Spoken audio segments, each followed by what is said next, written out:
হ্যাঁ আন্টি বলুন। রুষা, আমি কাল বাঘ মেরেছি। ইয়েস ইয়েস রুষা, আমি বাঘ মেরেছি। তুমি ভাবতেও পারবে না যে তোমার এই রতি আন্টি কি করেছে। ঝিলের বাড়ির ড্রয়িং রুমে দাঁড়িয়ে ঝিলকে আমি পায়ে হাত দিয়ে ক্ষমা চাইয়েছি। আমার যে কি আনন্দ হচ্ছে না, তুমি ভাবতেও পারবে না। আমার এই বুকের জ্বালাটা না অনেক দিন পর জোরালো।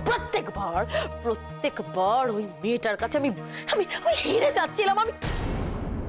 এই শোনো, এবার আমি তোমাকে একটা কথা বলছি, সেটা মন দিয়ে শোনো। কি? সঞ্জু আর রঞ্জুর বাবা আপাতত সিঙ্গাপুরে, আর সঞ্জু বেশিরভাগ সময় অফিসে থাকে। এবার তুমি একটু অফিস মাঝে মধ্যে যাও। কিন্তু কেন? কেন? ইডিয়েট! আমি যা বলছি সেটা মন দিয়ে শোনো।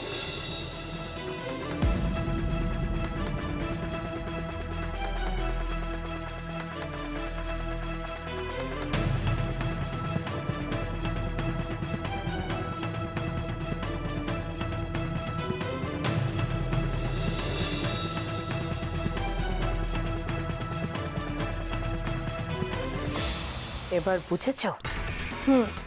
বুঝেছি।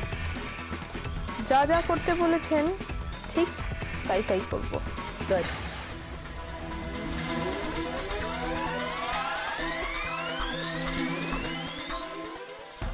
সঞ্জু, তোমার বেডরুমে যাওয়া তো আটকালে, কিন্তু অফিসে যাওয়াটা আটকাবে কি করে?